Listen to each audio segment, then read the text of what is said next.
amigo internauta fã de MMA. Está começando mais uma edição do podcast Super Lutas. Eu sou o Lucas Carrano e ao meu lado nessa edição estarão, como de praxe, Bruno Ferreira e Eduardo Oliveira, para debater então os principais assuntos da semana no mundo do MMA.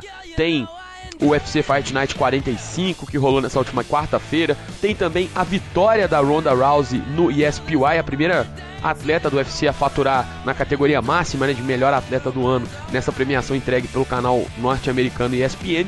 E também a treta monstro entre Chad Mendes e José Aldo, né? Aquele clima amistoso que estava na primeira luta entre eles foi pro saco, já não existe mais. Agora a confusão tá estabelecida, como diz um amigo meu, the treta has been planned, na confusão aí entre o Zé Aldo e Chad Mendes. O negócio tá complicado e a gente vai falar também disso, esse duelo que pode inclusive acontecer no Brasil. Deixa eu saudar aqui nossos intrépidos comentaristas pra gente poder dar início então a essa edição do podcast, começando pelo Bruno Ferreira.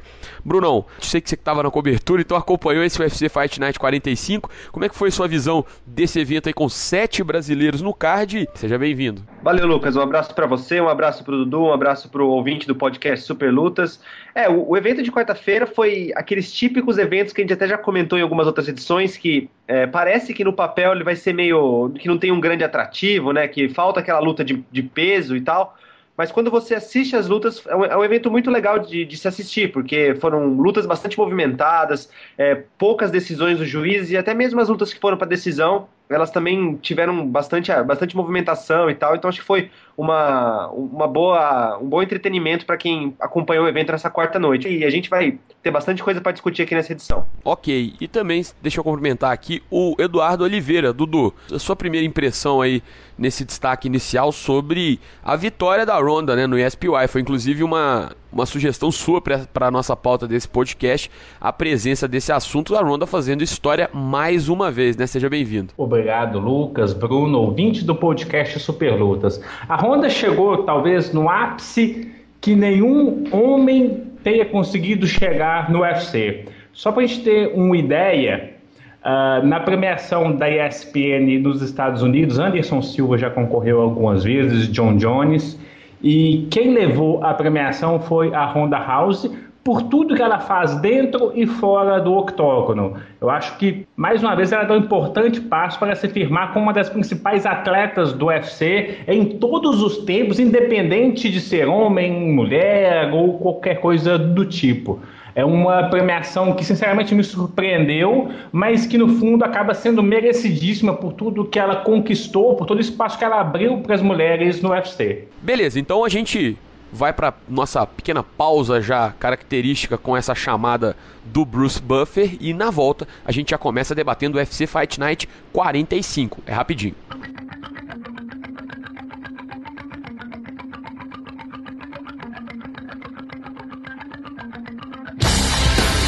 Senhoras e senhores do Brasil and UFC fans watching around the world, it's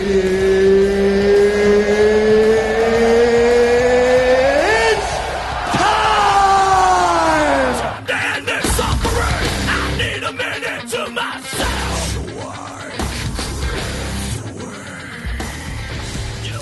Ok, de volta então com o podcast Super Lutas, falando, como anunciado anteriormente, do UFC Fight Night 45, esse evento que rolou na quarta-feira lá em Atlantic City, estado de New Jersey, no Revel Casino Hotel. Até uma estrutura um pouco diferente, né? O UFC estava acostumado já a fazer eventos em praças um pouco maiores. O Revel lembra um pouco, talvez uns 5, 6 anos atrás, quando o Hard Rock recebia muitos eventos, né? Um espaço um pouco mais reduzido, com uma estrutura que não lembra tanto um ginásio, algo assim, para apenas 4 mil e poucas pessoas, mas foi interessante, né? Foge um pouco daquele lugar comum. E o Revel Casino Hotel aí teve sorte, né? Porque foi um evento com muitas lutas empolgantes. Ao todo foram 8 nocautes, uma finalização e só 2 decisões. E ainda assim, 2 decisões e lutas bem movimentadas, né? A da Cláudia Gadelha contra a Tina Lademak, a finlandesa, que teve até o juiz que deu 30-26. E a vitória do Tibau sobre o Pat Healy, também por decisão unânime, um juiz dando 30-27, outros dois 29-28. Então, um evento assim, pra ninguém botar defeito, um card repleto de grandes lutas de cima e embaixo. Deixa eu só passar aqui os resultados, principalmente dos brasileiros nesse card de Nova Jersey, pra gente poder falar. Infelizmente não vai dar pra passar por todas as lutas, mas a gente pensar aqui alguns grandes momentos desse evento. O card foi aberto com a Claudinha Gadelha, como eu disse, vencendo a Tina Lademack na luta histórica, em primeira vez do peso palha feminino no octógono. O segundo brasileiro a pisar no cage foi o Hugo Viana, que acabou, o Hugo Wolverine, acabou derrotado pelo Allman Sterling já no terceiro round por nocaute. Depois a vitória do Tibal sobre o Pat Healy, também já mencionada. Aí o Lucas Martins, de volta ao peso pena, venceu o invicto Alex White por nocaute no terceiro round. Mesma forma de vitória do John Lineker para cima do Alptekin Oskilic, o nosso querido turco de nome impronunciável. O único brasileiro além do Hugo Wolverine a ser derrotado na noite foi coincidentemente um outro veterano do TUF 1, o TUF Brasil 1, foi o Leonardo Macarrão, finalizado pelo Rick Story. E o último brasileiro a pisar no cage, Edson Barbosa, venceu por nocaute com um chute potentíssimo o veterano Ivan Dunham, por nocaute ainda no primeiro assalto. Galera, vou pedir um destaque entre os brasileiros primeiro para cada um de vocês e ver como é que essa diferença aí de observação de cada um. Começando então pelo Bruno, entre esses 7 brasileiros que passaram aí pelo octógono, mas talvez até entre os 5 que saíram vitoriosos. Bruno, qual que você considera ser o grande destaque dessa noite, aquele que sobressaiu aos demais nesse evento, o UFC Fight Night 45? Esse foi um evento que teve muitos brasileiros e o saldo foi bem positivo, né? Foram 5 vitórias e só 2 derrotas. Então, dava para escolher qualquer um desses 5 vencedores que seria merecido, mas já que é para apontar um só, eu apontaria o John Lineker, né? Já que ele teve uma semana bastante tranquila no UFC, que é uma coisa não muito comum para ele, né? Ele que já tinha sofrido com a pesagem por muitas vezes, né? Em 3 oportunidades ele não tinha batido peso. Na última luta dele ele até bateu o peso, mas foi na segunda tentativa, ou seja, foi muito desgastante para ele também. E dessa vez não foi nada disso, assim. Ele conseguiu bater o peso com tranquilidade na terça-feira, né? Não precisou nem da toalha, foi logo na primeira vez, já chegou e bateu o peso. E isso não comprometeu o rendimento dele na luta, né? Porque a gente já viu em algumas outras oportunidades dele em que você vê que ele tenta realmente bater o peso até o final, e isso acaba desgastando ele pra luta, né? Ele acaba ficando sem gás, acaba ficando mais lento e tal. E isso não aconteceu com ele, né, nessa quarta-feira. Ele conseguiu manter um ritmo muito forte sobre o Oskilic. Ele fez uma luta muito agressiva, e no terceiro round, ele mesmo tendo vantagem nos 2 primeiros rounds, ele venceu os 2 primeiros rounds na minha visão, ele foi pro terceiro para decidir mesmo, ele estava muito à vontade, né? Ele chamou a torcida, ele partiu para cima com tudo, e conseguiu o nocaute nos segundos finais. Então, se for para apontar um brasileiro que se destacou nesse evento, foi o John Lineker, não só por ter vencido, né? Porque isso teve outros 4 brasileiros que venceram também, mas pelo fato de ele ter lutado muito bem, de ele ter mostrado essa postura bastante relaxada no octógono e ter passado pela pesagem também sem grandes problemas. Ok, e Dudu, na sua visão também, claro, excluindo o Lineker, que já foi destaque do Bruno, qual outro lutador brasileiro aí que você considera que teve uma noite inspirada ou uma atuação que realmente seja digna de destaque nesse evento da última quarta-feira?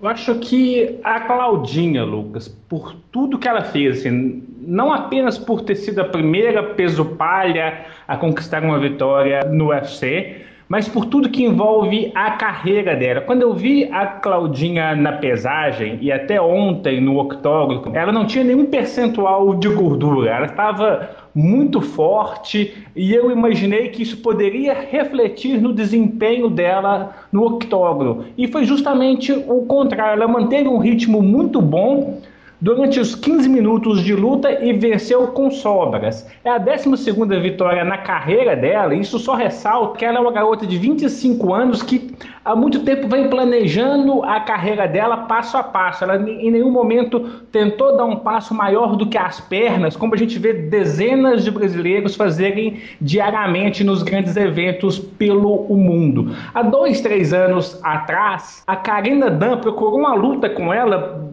insistentemente, as duas trocaram ofensas em entrevistas na imprensa, muita gente tentava vender como duelo de musas, coisas do tipo, a bela loira contra a bela morena, e essa luta não aconteceu porque a Claudinha ainda não estava pronta.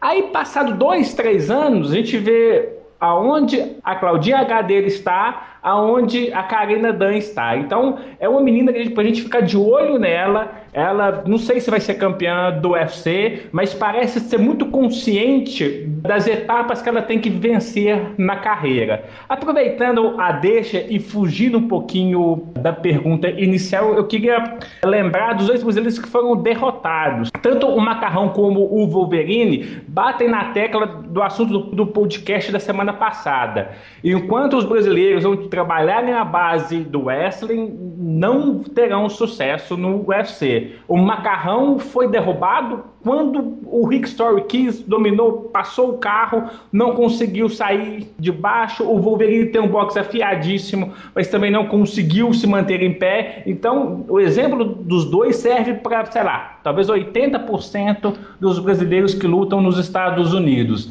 Se não trabalharem essa base, dificilmente terão sucesso no UFC. É verdade, fica então um alerta aí pro pessoal.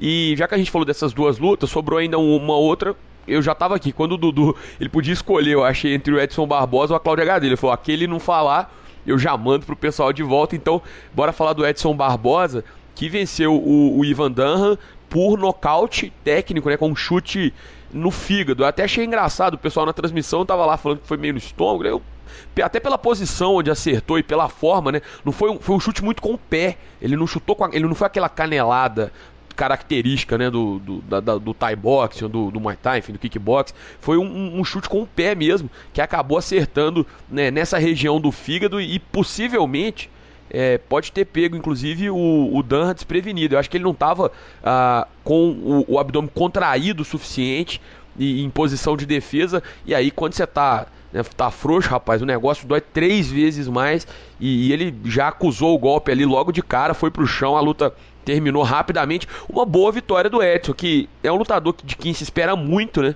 Tava inclusive, entre aspas, aí, lutando em casa. Ele é de Friburgo, mas já mora em Jersey há muito tempo.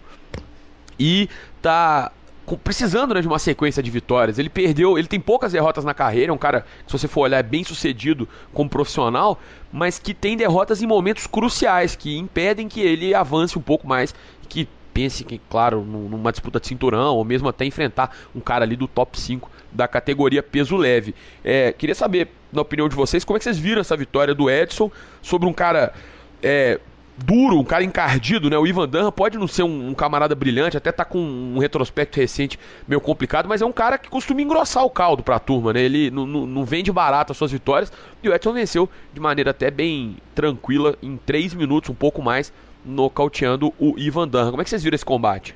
Eu acho que foi a vitória que o Edson precisava, né? Porque ele, como você bem falou, ele sempre foi um cara que ganhou muitas lutas, umas lutas que teoricamente não tinham tanto destaque assim.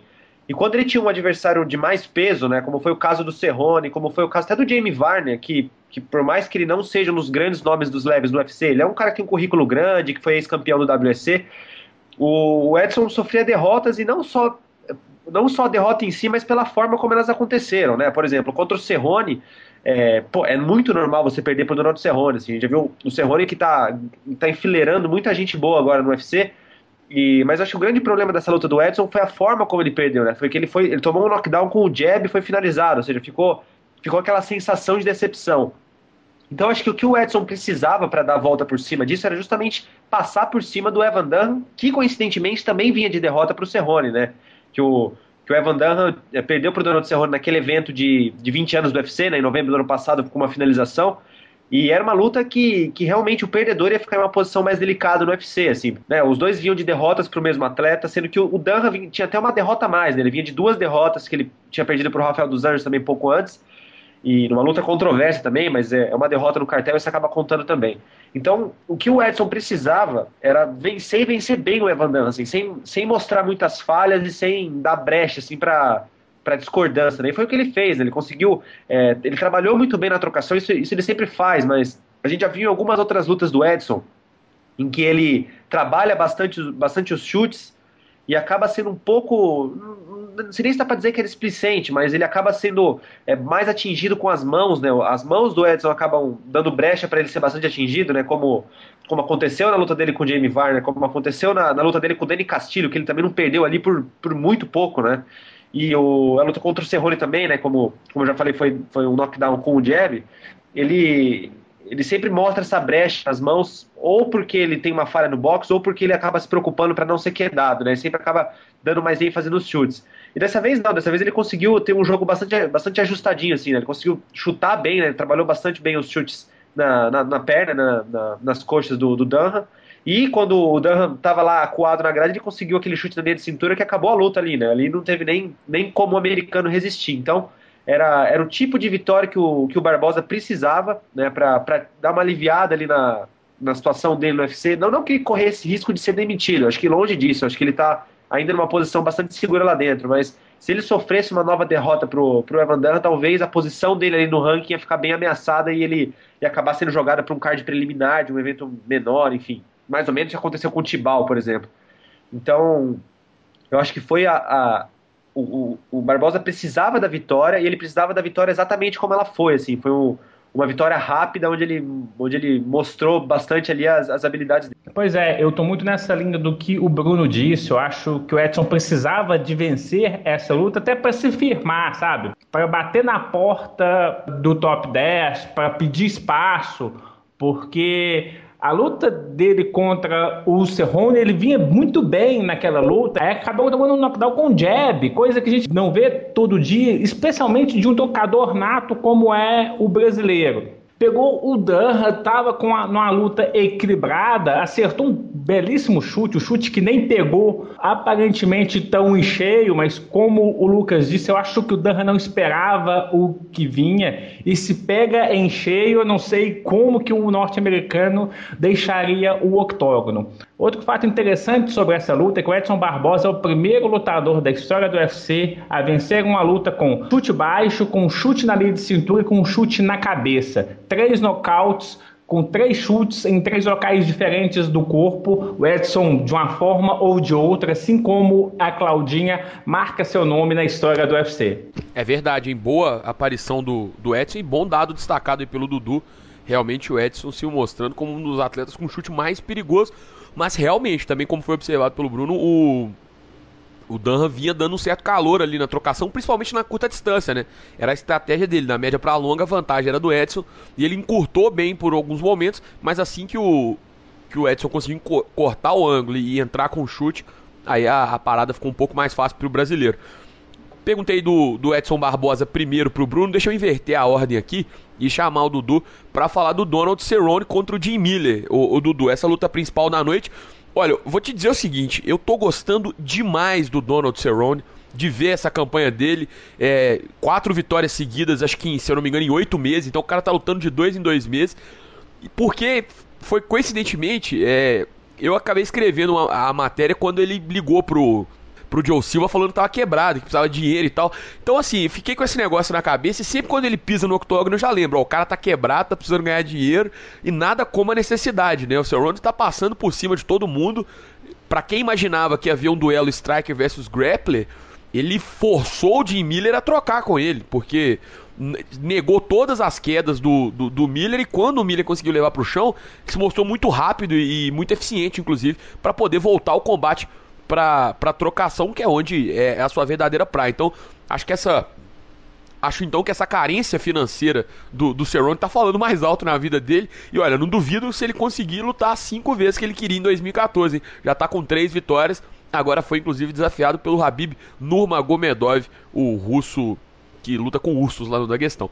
Mas o que eu queria perguntar para você, Dudu, até um pouco menos sobre o próprio Cerrone e mais sobre a arbitragem. A gente já falou várias e várias vezes aqui sobre isso, é um problema que está sendo recorrente no UFC, e a única coisa que eu consegui lembrar, quando o Cerrone nocauteou, ficou claro que aquela luta ia acabar ali com o Jim Miller e o Miragliotta entendeu como um chute legal, foi Matt Lindland e o Murilo Bustamante, né? Que o Bustamante teve de finalizar o Lindland 2 vezes para ganhar. E o Cerrone fez a mesma coisa, ele teve de nocautear o Jim Miller 2 vezes, uma com um chute na linha de cintura e depois com muita inteligência, misturando os chutes na linha de cintura e os chutes altos para poder confundir um pouco o atleta que era da casa, né? De Jersey.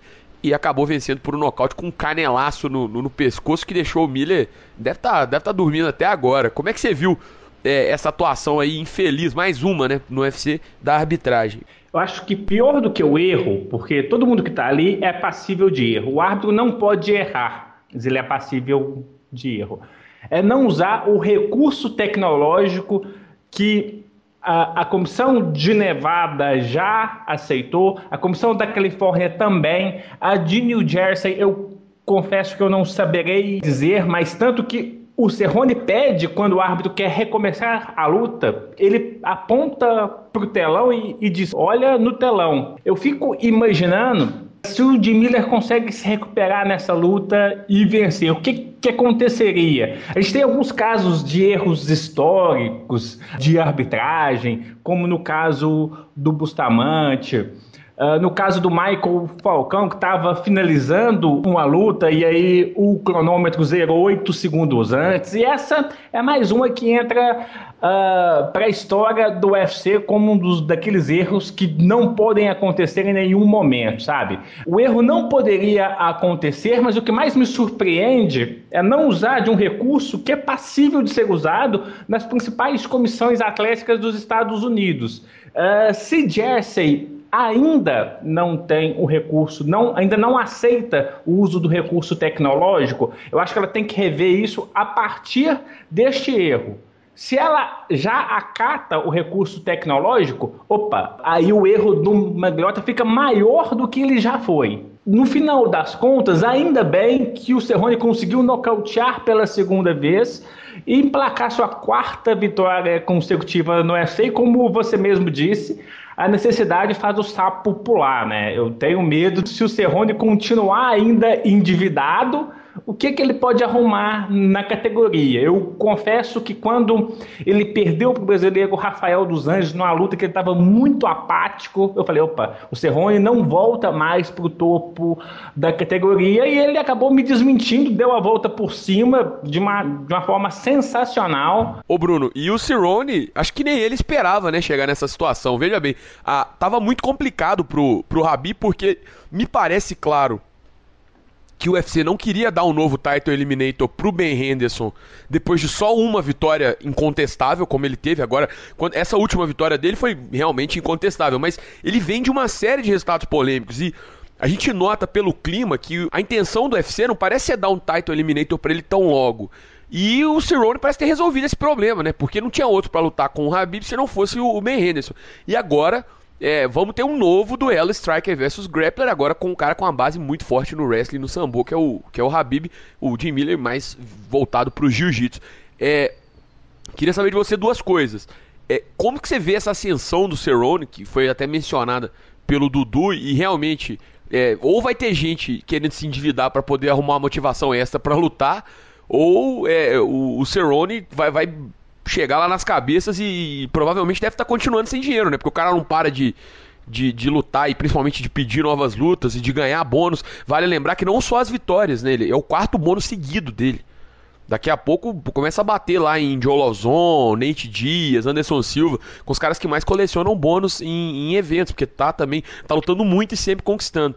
Então, assim, queria saber com você isso. Como é que você vê essa ascensão dele e principalmente como é que você viu tecnicamente, você avalia essa atuação dele diante do Jim Miller num duelo, como eu disse, que muitos achavam que ele poderia encontrar dificuldades devido ao casamento de estilos, e ele soube conduzir muito bem. No que depender das dívidas do Cerrone, eu acho que ele vai ficar no topo por um bom tempo, né? Porque o problema dele é que ele é viciado em adrenalina, né? Ou seja, ele precisa toda hora ficar pulando de paraquedas, essas atividades meio malucas que ele gosta de fazer. Então, acho que isso não vai acabar tão já, né? Ele tem esses vícios que custam caro e ele precisa de alguém para bancar isso, né? Então, o que me surpreendeu mais nessa ascensão do Cerrone é que quando ele falou pro mundo que ele estava quebrado, ele precisava de mais lutas por um período curto de tempo, eu imaginei que o UFC ia dar lutas teoricamente mais simples para ele. Porque, por exemplo, depois que ele perdeu do Rafael, ele fez uma luta contra o Evan Dunham, uma luta que até fazia muito sentido na época, né? Estavam os lutadores mais ou menos no mesmo momento.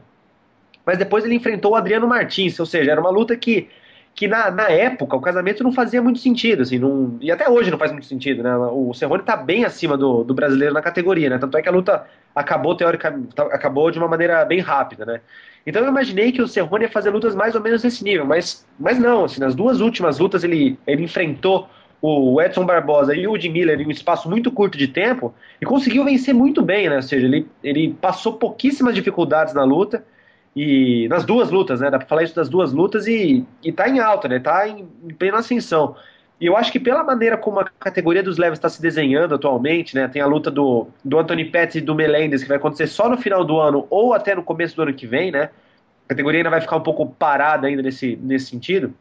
Me parece bem claro que o UFC agora vai fazer de tudo para casar a luta entre o Nurmagomedov e o Cerrone para daí sair o próximo desafiante pelo título, porque os outros caras que estão ali no top 5, né, a gente pega o Josh Thompson também. O Josh Thompson está numa situação bem estranha também, né, porque se ele vencesse o Ben Henderson naquela luta no começo do ano, ele muito provavelmente já iria disputar o cinturão novamente, né, porque ele tem essa rivalidade assim com o Melendez, né? Eles vêm de uma rivalidade longa no Strikeforce, ou seja, caso o Melendez bata o Anthony Pettis, ele poderia fazer esse tiratema com o Melendez, e era para ele disputar o cinturão contra o Anthony Pettis antes do Anthony Pettis se machucar, ou seja, se ele vencesse aquela luta na decisão, provavelmente ele seria o próximo, mas aí ele perdeu aquela luta e complicou demais a vida dele, né? Aí ele ia enfrentar o Michael Johnson, né, num dos UFCs que vão acontecer ainda nesse mês, mas o Michael Johnson se machucou e ele vai enfrentar o Bobby Green, né, ou seja, é uma luta que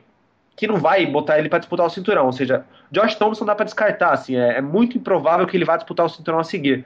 E o Ben Henderson, você bem falou, assim, não teria muito cabimento você colocar o Ben Henderson para disputar o cinturão, sendo que ele vem de uma vitória sobre um cara que era muito promissor e tal, mas ainda não era aquele nome forte para você credenciar alguém para lutar pelo título, que é o Rustam Khabilov. Tô com o Rafael dos Anjos ainda, ou seja, não se sabe ainda quando que ele estaria, caso ele vença o brasileiro, né? Lógico que vai ser uma luta que tudo pode acontecer, mas caso ele vença o brasileiro, a gente não sabe quando que ele vai estar apto para lutar de novo. Então, pela forma como a categoria está se desenhando, o vencedor de Nurmagomedov e Cerrone vai disputar o cinturão. O que seria uma reviravolta muito interessante na carreira do Cerrone, porque até outro dia ele estava endividado, sofrendo derrotas em períodos curtos de tempo, né, quando ele perdeu para o Pettis e quando ele perdeu para o Rafael dos Anjos, né? Ele conseguiu justamente no momento que ele está mais precisando, ele deu essa reviravolta. Então, ele vai ter um teste de fogo contra o Nurmagomedov. Eu acho que, se a gente analisar os estilos dos lutadores, eu acho que o russo tem as piores características para ele, né? Aquele cara que luta que nem um carrapato, né? Que derruba, que gruda e não larga de jeito nenhum. E o Cerrone precisa desse espaço, né? Uma das coisas que ele faz muito bem é chutar, né? Ele tem definido algumas de suas lutas contra o Adriano Martins, contra o Jim Miller, que a gente viu nessa quarta-feira. Foram lutas que foram definidas nos chutes, né? Ele é um cara que tem um kickboxing bem perigoso. E eu acho que o Nurmagomedov não dá esse espaço para ele botar isso em prática, né? Aquele cara que agarra, que leva a luta pro chão e fica nisso, né? Que complica demais a vida e frustra bastante o seu oponente.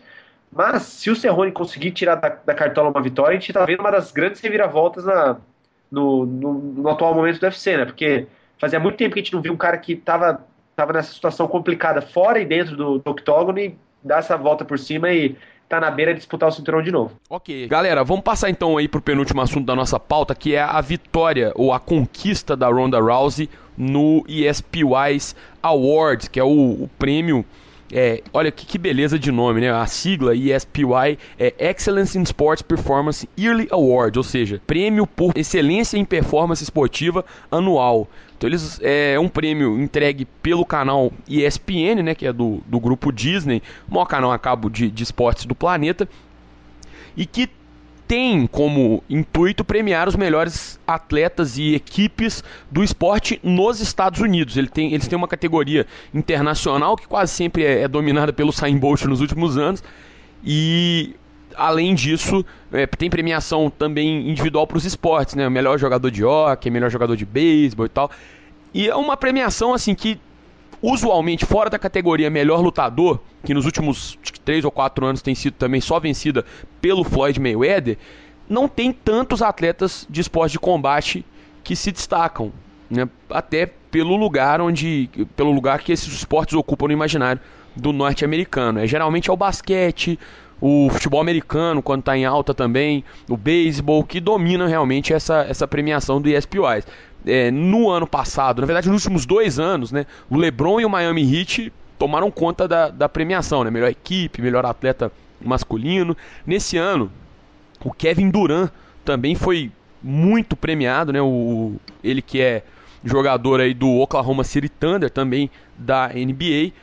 E a melhor equipe foi eleita Seattle Seahawks da NFL. O Mayweather voltou a ganhar como melhor lutador, mas para nós do Super Lutas, o grande feito dessa premiação foi a vitória da Ronda Rousey na principal categoria, que é melhor atleta feminina. Tem 2 categorias que são as principais: melhor atleta masculino, que foi, como eu disse, Kevin Durant, e melhor atleta feminina, aí ganhou a Ronda Rousey. Por que isso é tão grandioso? Porque essa categoria de melhor atleta, né, e aí as 2 variações de gênero, né, o sexo masculino e feminino, elas já tiveram indicações de vários atletas do MMA. O Dudu até citou na nossa escalada o Anderson Silva e o John Jones, mas só a Ronda conseguiu quebrar esse gelo aí e faturar um prêmio, e mostra um pouco do que é a Ronda Rousey, não só para o MMA, mas até para o esporte feminino como um todo, né? O Dana White, ele gosta muito de dizer, quando eles perguntam para ele da importância da Ronda, o que ela significa, o que é a presença dela, e se ele arrepende, por exemplo, de ter falado que as mulheres jamais pisariam no octógono, ele sempre diz: a Ronda me colocou na ESPN, né, no Sports Center. Nunca havia tido, nem nas maiores lutas, um espaço tão grande como há, porque a Ronda é a Ronda, né? E aí, queria saber de vocês, o Dudu principalmente, que falou que estava acompanhando aí no streaming essa premiação, como é que foi essa vitória da Ronda, como é que você acompanhou, como é que você viu esse triunfo da Ronda Rousey no ESPY, Dudu? É uma conquista mais do que da Ronda, é uma conquista do MMA feminino, sabe? Como eu havia dito, só alguns nomes do UFC que concorreram e não ganharam nos últimos anos. O Edson Barbosa, o brasileiro Edson Barbosa, concorreu no momento do ano, naquele chute espetacular que ele conseguiu no UFC Rio 2, passou longe de ganhar. Anderson Silva e John Jones foram batidos 2 vezes pelo Floyd Mayweather. O Verdun concorreu em 2011 como zebra do ano, quando ele finalizou o Fedor, também não levou.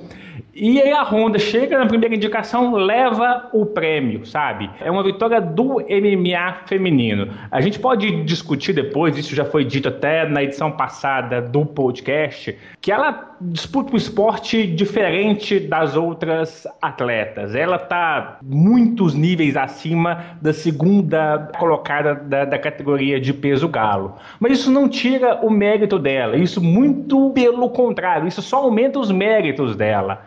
Então, chegar nesse momento, numa premiação que é tão valorizada nos Estados Unidos, para o UFC, que ainda tenta aumentar o espaço, ganhar mais espaço, isso é de fundamental importância. Além disso, a gente tem que lembrar de uma coisa que é sensacional. O UFC tem como grande parceiro comercial nos Estados Unidos a Fox, que nos canais Fox Sports são os grandes concorrentes da ESPN. Eu imagino que isso não tenha nenhum tipo de relação na eleição dos atletas, mas a ESPN tem direito de transmitir jogos da NBA, por isso que o Kevin Durant levou, jogos da NFL, por isso que o Richard Sherman e o Seattle Seahawks levaram, da NHL, que é a liga de hockey, da mesma forma, e no UFC ela não tem direito a nada. E a Ronda foi lá e levou o prêmio mais importante da noite. Isso mostra o quão é importante o trabalho que a Ronda fez para o MMA feminino. É algo que o MMA feminino precisava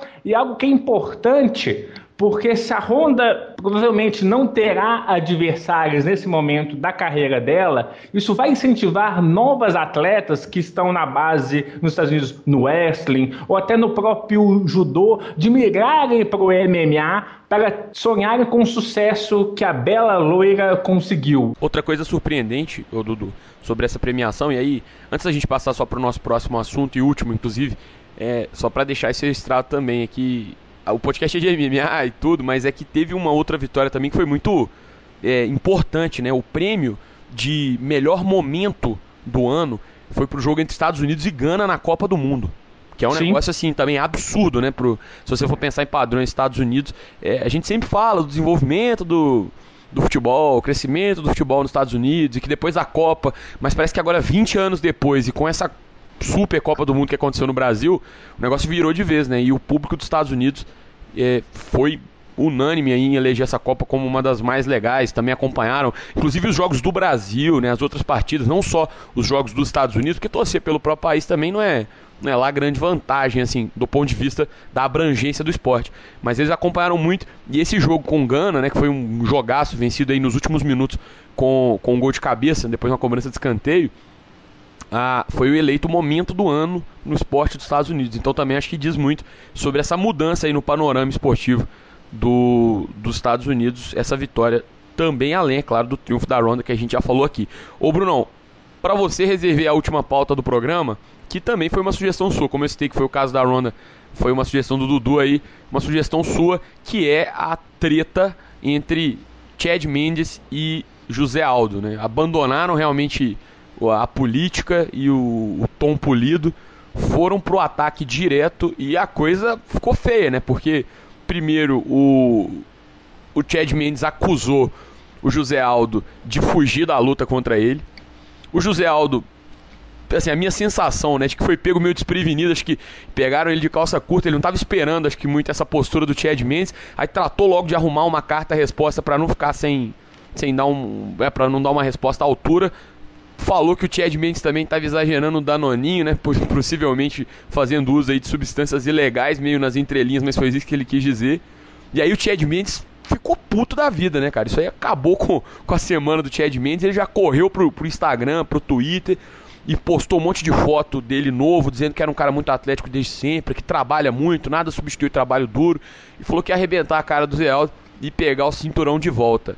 Era esse o tipo de promoção que essa luta precisava para acontecer no Brasil e não ter uma venda de pay-per-view ridícula nos Estados Unidos? Você acha que já é um trabalho que está sendo feito nesse sentido? Ou que foi espontâneo mesmo, o negócio está pegando entre os dois? No começo eu achei até que era uma forçação de barra, assim, né? Porque a gente sempre vê um atleta acusando o outro, isso seja Chad Mendes e José Aldo, ou seja qualquer outro atleta que vê o seu oponente desmarcar uma luta por lesão, vira e mexe tem essa acusação então provocativa de que o fulano fugiu, ele não tá querendo essa luta e tal. Isso é uma coisa até normal, isso não é nenhuma novidade. Mas foi o que você falou, né? Aos poucos um foi provocando e elevando o nível da provocação pro outro, e o outro não queria deixar barato, então ele elevava a provocação também. E acabou que tava um acusando o outro com todas as letras de tomar substâncias ilegais, assim. E eu acho que a situação chegou num patamar até meio inédito com a última declaração do Chad Mendes, assim, que ele chegou ao ponto de dizer que ele disse com todas as letras que o José Aldo toma substâncias ilegais, que ele acredita que o José Aldo e 80% dos atletas usam isso, e que ele quer fazer essa luta ser nos Estados Unidos, não só porque a primeira luta foi no Brasil e ele quer ter uma para cada lado, isso também pesa, mas não é esse o principal motivo. Mas o principal motivo para ele é porque, se tá tendo teste aleatório aqui nos Estados Unidos, e lá no Brasil, como é que funciona isso, né? Se alguém bater na porta do José Aldo, ele pode muito bem dar $1.000 na mão do fiscal e mandar o fiscal embora. Ou seja, ele não só está provocando o José Aldo, como ele também contestou, ele botou em xeque a credibilidade de todo o sistema de antidoping que envolveria uma luta aqui no Brasil. Ou seja, isso é um caminho até meio perigoso de se seguir, porque o Chad Mendes fazendo isso, ele dá a entender que o UFC não tem muito controle do que acontece fora dos Estados Unidos, assim, que o UFC não é o UFC que manda fazer os testes antidoping, são as comissões atléticas. Mas o que ele quis dizer foi que, se a luta é marcada no Brasil, vira uma terra de ninguém, assim, cada um pode fazer o que quiser, pode molhar a mão do fiscal ali e evitar que esses testes sejam realizados. Ou seja, a situação chegou nesse assunto que é um assunto muito delicado, assim, acho que e é isso que eu acho que torna a situação ainda mais interessante, não só pela luta em si. Respondendo a sua pergunta, eu acho que isso vai aumentar o interesse das pessoas. Quando essa luta foi marcada, a gente vê o countdown, né, o programa promocional sobre esse evento, a gente vai ver essas provocações, eles vão voltar a tocar no assunto, isso vai deixar a luta um pouco mais em evidência para os fãs. Mas o que me tá me despertando bastante curiosidade também é ver o que o UFC vai fazer com relação à logística mesmo, né, porque se o Chad Mendes não quer, porque não quer que essa luta seja no Brasil, quais vão ser os motivos que de fato essa luta não vai ser no Brasil, né? Porque vai ser porque ele acusa, vai ser porque o UFC acha que que o que ele fala procede, enfim. Eu acho que isso criou assim, uma situação que vai até além da própria luta, sabe?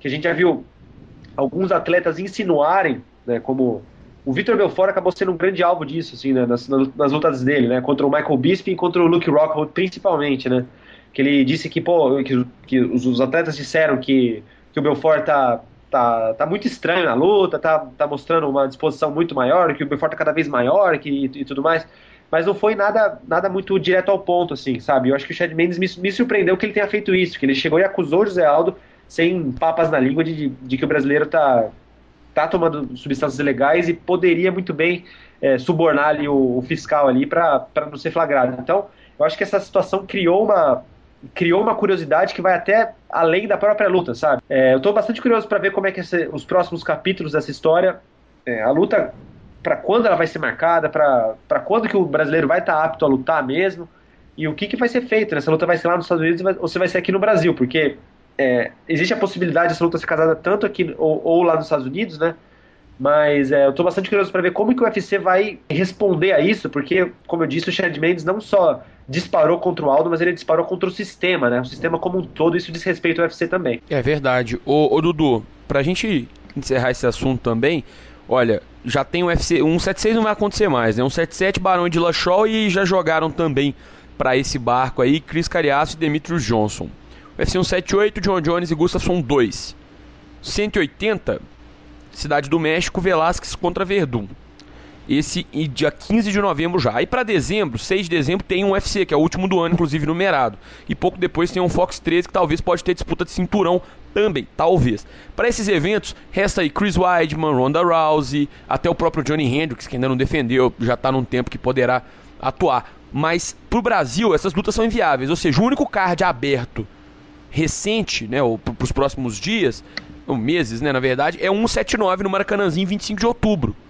Alguma dúvida de que queira o Chad Mendes ou não, essa luta entre o Zé Aldo e o Chad Mendes vai acontecer no Maracanãzinho, a menos que aconteça uma hecatombe, uma catástrofe, ou um outro problema físico envolvendo os lutadores, ou você acha que se chorar muito o Chad Mendes pode acabar conseguindo alguma coisa? Eu acho que a tática do Chad Mendes foi responder uma possível estratégia do Zé Aldo de tentar trazer essa luta para o Rio. Quando ele acusa o José Aldo de fazer uso de substâncias ilegais e que a Comissão Atlética Brasileira não tem o rigor que as comissões atléticas norte-americanas têm, e realmente não tem, passa longe disso, passa muito longe disso, ele está tentando tirar a luta do Rio, sabe? E aí entra muito na questão do que o UFC quer fazer, se ele quer realmente sair de qualquer suspeita de dopagem em seu atleta, se ele quer privilegiar um campeão tão dominante como o José Aldo,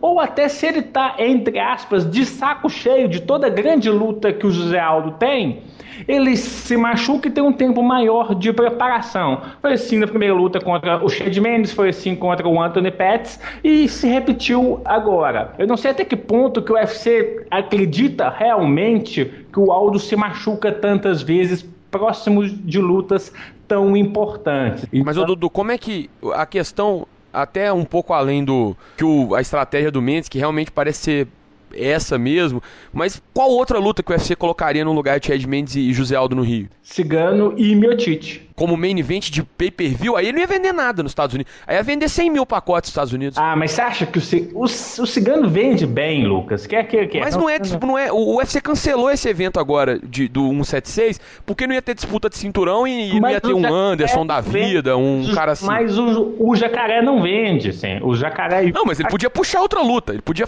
arrumar uma outra luta importante que não fosse disputa de cinturão. Eles só cancelaram porque não tinha uma disputa mesmo pra colocar no lugar. E Demetrius Johnson e Chris Cariasso não ia resolver nada, porque é outra luta que vende menos do que as lutas. Mas Vitor Belfort e qualquer outro, sabe? Eu acho que você tem alternativas para isso, sabe? Ô Vitor, você vai ter a chance pelo título, mas salva o evento aqui, até para mostrar que você tá, entre aspas, limpo. O Vitor Belfort, para esse evento do Rio, venderia mais que o José Aldo, não tem a menor dúvida disso. Mas talvez como fez o Ryan Faber, que foi, entre aspas, também pra salvar a card preliminar agora. Foi lá, não, bomba o card preliminar porque você vende muito, você é um cara e tal. Mas essa política do UFC de colocar só cinturões, ela tá muito clara nos últimos meses. Estão colocando, nos últimos anos, na verdade. A última luta que não foi disputa de cinturão foi Dan Henderson e Rashad Evans, porque teve lesão, era o Barão que era pra lutar nesse evento. E foi assim, há poucos dias pra não cancelar realmente o evento, eles fizeram porque Hendo e Rashad vendem, mesmo sem ser detentor de cinturão. Mas eu vou ser sincero, com prazo assim, com 3 meses igual eles têm, e com a chance de anunciar uma luta há muito tempo, mesmo que eles coloquem o Cigano, que eu acho que o Cigano é quase que batata nesse evento, né? Tá muito fácil, acho que tá muito no jeito pro Cigano lutar mesmo. O Vitor talvez pudesse ser uma carta na manga, mas com o tempo, você acha realmente que o José Aldo tem alguma chance de não cair nesse evento? Assim? O timing agora já tá preciso, né? Porque eu não tenho dúvida também, porque a luta do Barão só foi anunciada para os Estados Unidos, né, para Sacramento, embora tenha sido, ao meu ver, até uma forma de fazer justiça à vitória do Dillashaw de maneira incontestável, mas ela só foi agendada um dia depois que a luta do Aldo foi realmente cancelada, né? Então eles já ficam provavelmente matutando ali, imaginando uma forma de ter um brasileiro, principalmente com cinturão, lutando no Brasil, porque eu vou ser sincero, aí é uma visão particular minha, eu não acredito que exista assim, fora uma chance de outra lesão, ou de, sei lá, se acontecer uma catástrofe aí, como eu disse, de não ser José Aldo pelo cinturão nesse UFC do Rio, viu, do Maracanãzinho. Acho muito improvável, por mais que faça sentido mesmo, essa estratégia do Chad Mendes é boa, mas acho que ele na sua empreitada vai ser prejudicado pela falta de alternativas, e aí vai acabar, se não tem tu, vai tu mesmo. Eu não sei, sabe, eu acho que até por ser um card no Brasil, e aí a estrutura do Maracanãzinho permite um público maior, eu não sei se o UFC tem o único interesse de vender só o pay-per-view lá, ou de manter isso, porque se ele lança, eu não tenho dúvidas que nos Estados Unidos o Vitor Belfort vende mais do que o José Aldo e o Chad Mendes, mesmo com essa rivalidade deles. O Cigano talvez, e aí o Vitor Belfort no Rio, e é impressionante, a gente pode ter 1 milhão de ressalvas com o Vitor, mas a popularidade que ele tem é algo assustador. Por exemplo, a gente ter uma ideia, assim que o Lyoto perdeu pro Weidman no UFC 175, a gente abriu uma enquete no Superlutas para saber quem poderia vencer o campeão dos médios. 70% vota no Vitor Belfort. Mais de 1.500 votos, 70% no Vitor. O cara não está analisando tecnicamente a luta, ele está analisando com o coração, com a afinidade que ele tem com o Belfort. Isso para se vender no Brasil é sensacional, e a popularidade do Vitor lá fora também é maior do que a do José Aldo. Então eu sinceramente tenho dúvidas se o UFC ficaria, entre aspas, amarrado a essa história de só pode ter disputa de cinturão em evento de pay-per-view. É uma oportunidade que ele tem de matar 2 ou até 3 coelhos com uma cajadada só, porque ele tira qualquer suspeita sobre um campeão dominante, que é o José Aldo, uma suspeita que foi levantada agora, até de uma forma de provocação, mas eu acho que ele tem, se o objetivo é mostrar que os atletas estão limpos, tem que acabar. Traz o Vitor Belfort para vender mais ingressos no Brasil, para vender evento no Brasil, que com certeza será transmitido em rede aberta, para vender mais pay-per-view lá fora, e principalmente para colocar o principal postulante a disputar o cinturão dos médios de volta no páreo. Porque se dificilmente ele teria uma licença para fazer a primeira luta em Las Vegas, ele passando nos exames aqui no Brasil, que sim, são menos rigorosos, ele já teria voltado, entre aspas, limpo, sem o tratamento de reposição hormonal. Então, com tudo isso, eu acho que é mais provável, ou seria mais lógico, não quero nem falar no termo provável, mas seria mais lógico do UFC apostar no Vitor do que apostar no José Aldo. Eu não estou nem dizendo que eles irão fazer isso, mas eu acho que a cartada certa fosse, com certeza, apostar num card com Vitor e Cigano fazendo o co-main event. Eu acho que seria um card comercialmente, tanto aqui quanto nos Estados Unidos, mais interessante. E você, Bruno, qual que é a sua opinião sobre esse evento aí do Rio, que segue sendo a única indefinição, né? O único ponto de interrogação até o praticamente até o fim do ano. Como é que você avalia essa situação desse evento e essa questão aí também do José Aldo lá ou não lá? Eu concordo com muito do que o Dudu falou, assim, eu acho que em termos de venda, tanto no Brasil como nos Estados Unidos, faria bastante sentido fazer o Vitor Belfort na luta principal com o Júnior Cigano fazendo a segunda luta mais importante da noite, sabe? Porque eu acho que os dois têm popularidade, seja aqui, seja lá, pra fazer com que o evento não destoe dos demais, assim, que ele continue mantendo o nível que o UFC quer, tanto de nível técnico como de venda de pay-per-view também.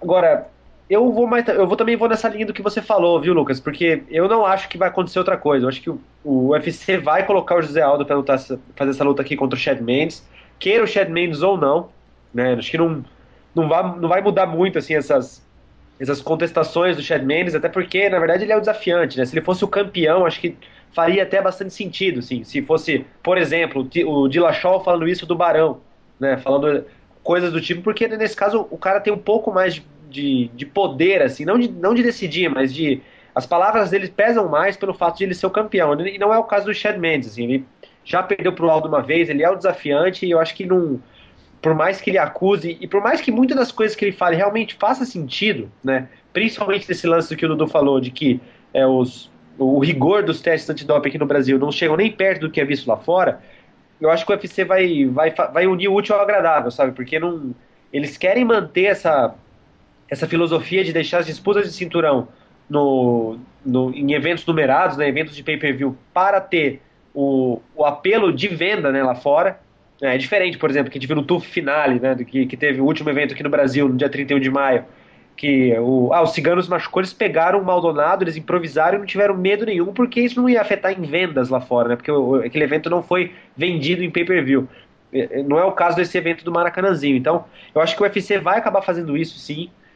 Não seria talvez a melhor das saídas, porque eu acho que se você quiser agradar todas as partes, eu digo todas as partes, seja Vitor Belfort, seja o Cigano que quer lutar no Brasil também, né? Resta saber quando que ele vai estar realmente apto a poder lutar no Brasil, a poder lutar, né? Voltar a lutar depois da lesão que ele teve, mas se você quiser agradar todas as partes também, um card com Cigano e Vitor Belfort, acho que teria mais apelo aqui no Brasil também do que uma luta do José Aldo, né? Por mais que o José Aldo seja um cara bastante popular, ele encabeçou 2 eventos aqui no Rio de Janeiro, né? Aqui no Brasil, né? No Rio de Janeiro, com 2 disputas de cinturão também, os eventos foram um sucesso, né? Tanto a luta dele contra o Chad Mendes como contra o Chan Sung Jung, né?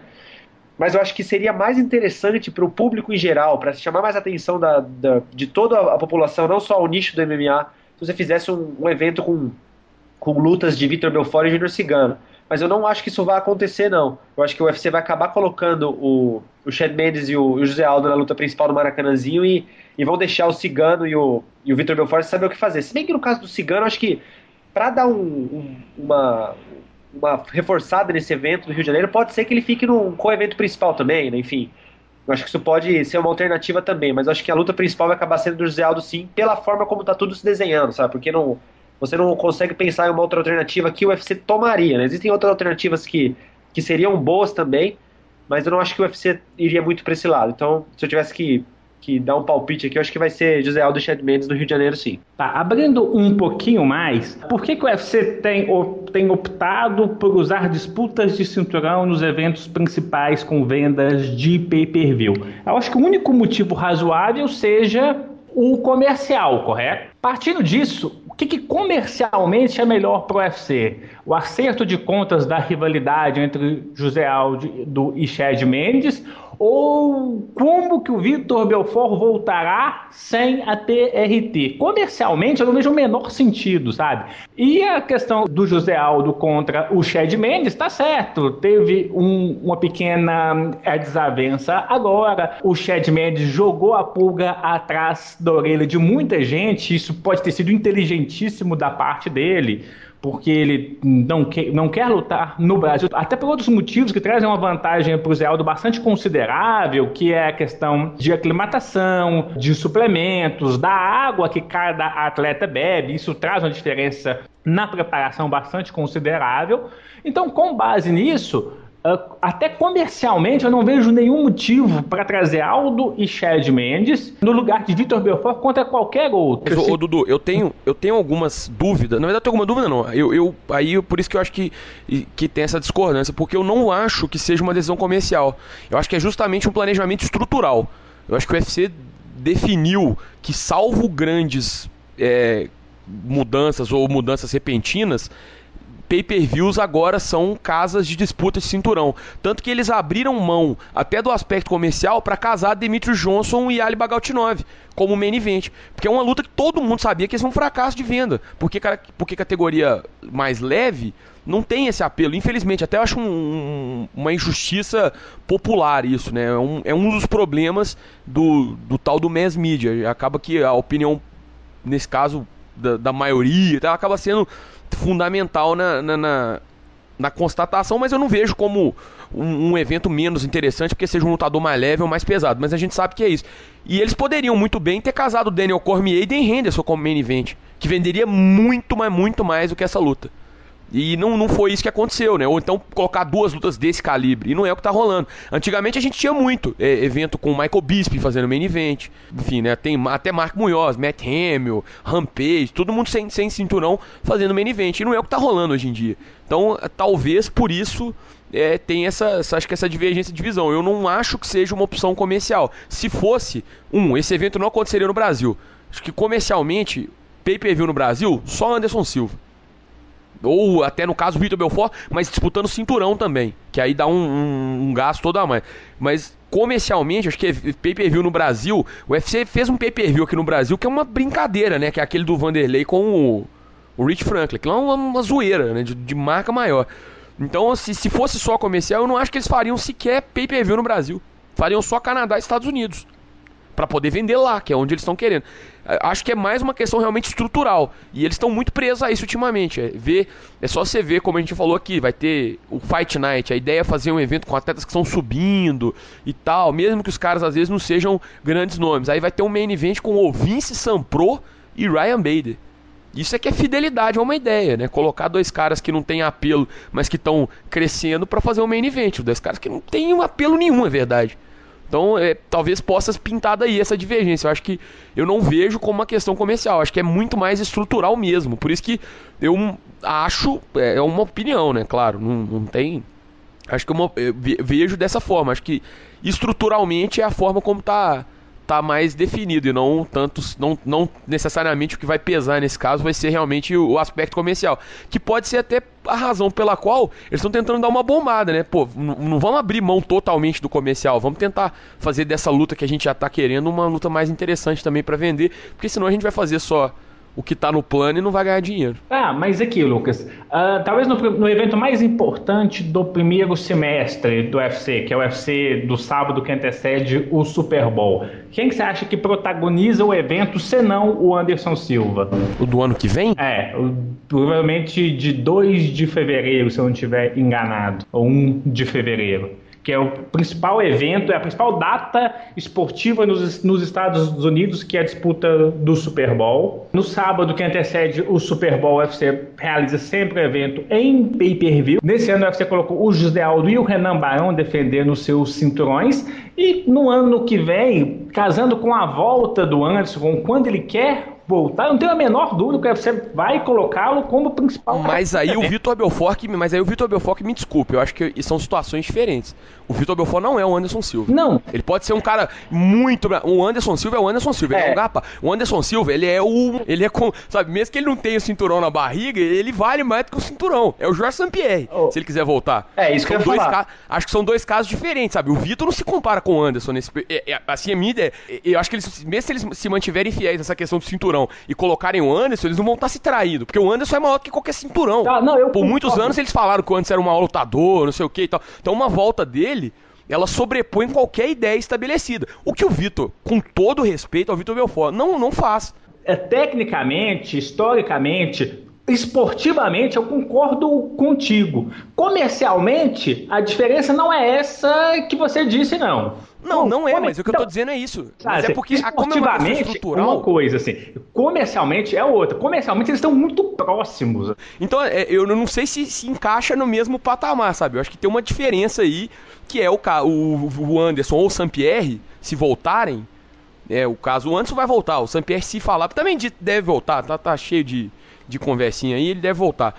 Eu acho que eles estão num patamar, uma história um pouco diferente, que não é necessariamente essa, tipo, eles não estão abrindo mão de uma ideia ou não estão quebrando essa estrutura. Eles estão simplesmente colocando 2 lutadores que são considerados por muitos maiores pesos por peso da história pra lutar, e aí é óbvio que você vai dar pra eles o grande palco. Mas acho que se fizer essa mesma concessão dentro do modelo, né? Se fizer a mesma concessão pro Vitor, eu não acho que eles não fariam. Porque não é a mesma história, sabe? Não é a mesma... Não sei, eu vejo dessa assim... não sei se eu me fiz entender. Não, também. Sim, eu queria deixar muito claro. Eu não estou comparando esportivamente o Anderson com o Vitor, com o Sampierre, de maneira nenhuma. Essa não é a ideia. Eu estou dizendo comercialmente, para se vender, para trazer empatia com o possível comprador do pay-per-view, para trazer curiosidade, sabe? Como que o Vitor Belfort vai voltar? Porque é isso que o mundo se pergunta, sabe? Como que o Vitor Belfort vai lutar? Era a TRT que chutava a cabeça do Dan Henderson, um cara que nunca tinha sido nocauteado antes. É o cara que derrubou o Luke Rockhold, que a gente está vendo aí, o baita lutador que ele é. Então, essa pulga atrás, cabe um pay-per-view, na minha visão, cabe um pay-per-view sem sombra de dúvidas. Assim como a volta do Anderson Silva, o maior lutador do UFC de todos os tempos, voltando a lutar depois de uma fratura gravíssima, sabe? E aí é uma concessão justa, porque sinceramente, eu acho que nem o Anderson Silva pensa em voltar a disputar um cinturão no futuro. Então é uma concessão, como foi, sei lá, Royce Gracie e Matt Hughes, sabe? É uma concessão para o maior de todos os tempos, a volta do Anderson Silva, sabe? Puxando um card de pay-per-view, provavelmente o principal evento de pay-per-view do primeiro semestre. Eu acho que se há 2 exceções nisso, são justamente o Anderson Silva e o Jorge Sampierre. Eu acho que os dois estão no nível até um pouco acima do Vitor Belfort por todos esses motivos, assim, porque o Jorge Sampierre é um cara que fez chover na categoria dos meio-médios e vai voltar depois de um tempo aposentado. E o Anderson Silva tem toda essa história de recuperação depois da sua lesão. Eu acho que o Belfort falta esse algo a mais que esses dois têm. Pode ser que aconteça de botarem o Belfort para encabeçar um evento de pay-per-view? Pode, eu acho que não vai acontecer. Se eu tivesse que apostar, inclusive, eu acho que nem o Anderson Silva vai voltar numa luta principal, sabia? Eu acho que se você pegar, por exemplo, que nem você falou, a data de retorno do Anderson Silva às lutas vai coincidir com esse evento do Super Bowl. Pode ser que ele lute nesse evento, mas pode ser também que ele seja co-evento principal e não luta principal. Como foi, é lógico que o UFC mudou muito essa postura dele nos últimos anos, né? Principalmente nesses últimos 2 anos. Mas o Anderson Silva já fez luta que não era luta principal. Por exemplo, quando ele ganhou do Forrest Griffin, naquela luta principal foi BJ Penn e Kenny Florian, assim. Pouca gente nem se lembra. A mesma coisa, alguns anos antes, quando o Vanderlei Silva lutou com o Chuck Liddell, que a luta não foi a principal foi Matt Hughes e George St. Pierre 3, né, que eles se enfrentaram pela 3ª vez. Eu acho que é provável que o UFC faça isso também, de bota, por exemplo, faz uma luta lá entre Anderson Silva e Nick Diaz no co-evento principal e põe lá um sei lá quem, né, uma disputa de cinturão dos 10. Chris Weidman e Vitor Belfort. Chris Weidman e Vitor Belfort. Ou Chris Weidman e seja lá quem for, dependendo de se o evento vai acontecer, né.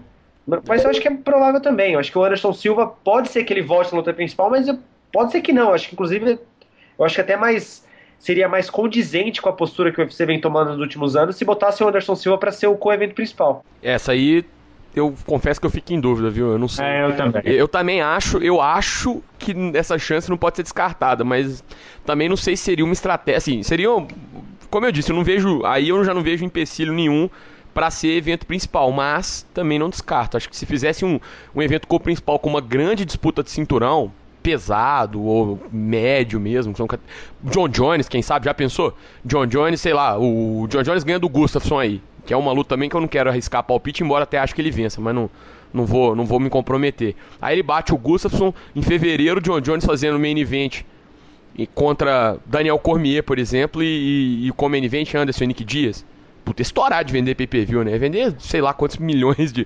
Ia vender 1 milhão e sei lá quantos mil pay-per-views, porque todo mundo ia querer ver esse card. Então, é uma possibilidade realmente. O Anderson ia virar um coringa e tanto, né? Pra bombar a card. Às vezes você faz uma luta que não...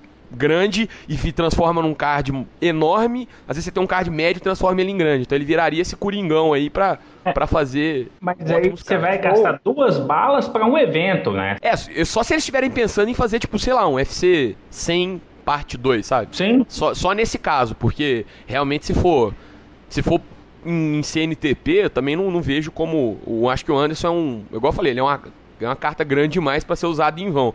Mas se eles estiverem pensando em fazer um negócio assim para estourar a boca do balão, sem dúvida nenhuma o cara é um coringa e tanto para poder... E aí podia, assim, exagerando totalmente, o UFC tá no 181, né? Ano que vem provavelmente ainda não chega no 200, porque se chegasse no 200 ano que vem, ou por exemplo, se der uma louca aí e liberar Nova York, sabe? Podia fazer um Madison Square Garden com 2 disputas cinturão e volta do Anderson Silva. Aí, rapaz, vendia 2 milhões. Uma outra coisa que pode acontecer, né? Eu tava até pensando aqui agora, justamente nesse evento do Super Bowl, seria fazer uma coisa que até meio bizarra de você pensar. Mas a gente até comentou do UFC 174, né? Que teve a disputa dos moscas. E foi um fiasco de venda, né? Teve números muito baixos perto do que o UFC estava esperando, né? E aquele evento, o UFC 174, foi até teve até um caráter experimental, na minha visão, pelo UFC, porque o Demetrius Johnson tinha feito 2 defesas antes, né, antes desse combate na Fox. Então acho que eles tentaram meio que testar, assim, até que ponto a Fox vai ajudar a bombar. A resposta não foi a que eles queriam ter, né? Agora, uma coisa que o UFC pode fazer, seria fazer, por exemplo, o UFC do Super Bowl do ano que vem, fazer a disputa dos moscas na luta principal, e Anderson Silva no co-evento principal. No caso, pro Anderson Silva puxar a audiência pro Anderson Silva puxar a audiência pra categoria dos moscas. E a categoria dos moscas ganhar mais visibilidade, porque seria a luta que viria a seguir do combate do Anderson Silva. Então, pode ser uma alternativa que eles podem adotar também, né? Tem uma outra também que eu pensei, você falou de Fox, achei que você ia falar isso. O Anderson voltar encabeçando um card da Fox, por exemplo. Fazer um TV aberto, porque aí a gente não tem eu já não vejo esse critério de obrigatoriedade seu. E aí o Anderson encabeçar um card da Fox também, acho que seria uma audiência muito grande na TV aberta dos Estados Unidos, né? Também seria muito interessante, né? Vamos ver se no calendário do UFC vai ter um evento, né, mais ou menos nessa época. Não sei se coincide, eles têm 4 por ano, né? Mas eu não sei se o Anderson Silva aceitaria, mesmo sendo em TV aberta, porque o Anderson Silva entra naqueles raros casos de cara que tem participação do pay-per-view. Então não sei se o Anderson Silva seria interessante. Vai ser que tenha mais... Provavelmente para ganhar uma bolsa enorme, né? Às vezes eles compensam a ausência do pay-per-view na bolsa do cara, sei lá. Enfim, isso aí já fica difícil, né? Mas vamos aguardar. Essa volta do Anderson vai ser um negócio que certamente vai mexer com a estrutura por conta disso, porque ele volta numa situação com a qual pouca gente imaginava que ele fosse viver, né? Então, sem uma projeção de cinturão, pelo menos no futuro próximo, a menos que ele saia ganhando de todo mundo de novo e se empolgue em tentar ser campeão mais uma vez, mas a menos que isso aconteça, acho difícil, inclusive. Então, você pensar nele nessa situação vai ser no mínimo curioso, fazendo só super luta e tal,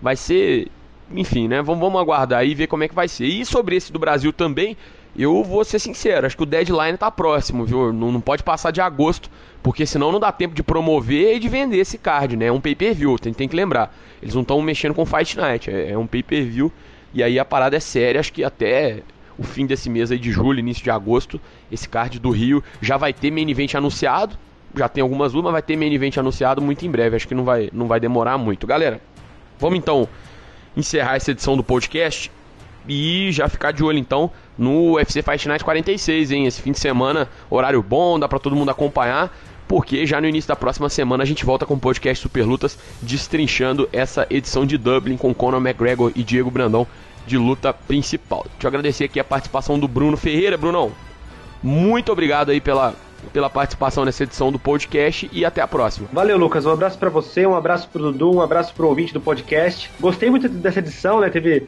um debate muito interessante sobre coisas que fogem do que acontece dentro do octógono, então eu espero que os ouvintes tenham gostado e até a próxima. Beleza, é isso aí, cara. Foi realmente muito bacana e tomara que a gente siga nessa toada, né? Porque É engraçado, né? Por mais que essa semana seja uma semana de 2 eventos e esse evento de quarta tem sido muito legal, acaba que parece que quando não é pay-per-view não é assim aquela mesma pegada. Então foi bom realmente esses assuntos aí um pouco fora dos 8 lados aí do Cage pra dar uma movimentada. Acho que sem dúvida nenhuma a gente fica com a expectativa de que o pessoal também goste, quem tá ouvindo essa edição. Dudu, também muito obrigado pela participação e a gente se vê na próxima edição do podcast Super Lutas, hein? Obrigado, Lucas, Bruno, ouvinte do podcast. Queria naturalmente agradecer a todos que ficaram até o final desta edição com esse debate bastante legal. Queria aproveitar primeiro podcast depois da Copa do Mundo, para o internauta voltar as atenções para os outros esportes. A Copa do Mundo foi muito bacana, é sensacional, mas eu costumo brincar que é aquela mulher que chega na sua vida, faz você parar tudo que você está fazendo durante um mês e depois ela some. Aí até a gente retomar a vida normal demora um pouquinho, mas com o evento de quarta-feira já foi muito legal, com esse evento de sábado, com a volta do Conor McGregor enfrentando o brasileiro Diego Brandão, bastante interessante também. Então o internauta ficar de olho no Super Lutas aí nas próximas semanas, porque tem muita coisa boa vindo por aí também no UFC. Beleza, então pessoal, fica de olho realmente em tudo que está acontecendo. Tem edições aí nesse mês de julho ainda, tem esse UFC on Fox desse mês aí com Robbie Lawler e Matt Brown, vou te falar, esse aí não tá imperdível, hein? E, além disso, tem esse de sábado que a gente já citou com horário bacana, vai dar pra acompanhar tranquilamente, sem precisar inclusive perder a noitada de sábado, hein? Coisa rara, aproveita, rapaz. A gente volta na próxima semana com o podcast Super Lutas, repercutindo esse evento aí, o UFC Fight Night 46, e é claro também as principais notícias e assuntos que envolvem o mundo do MMA. A gente se encontra lá, um abraço e até a próxima.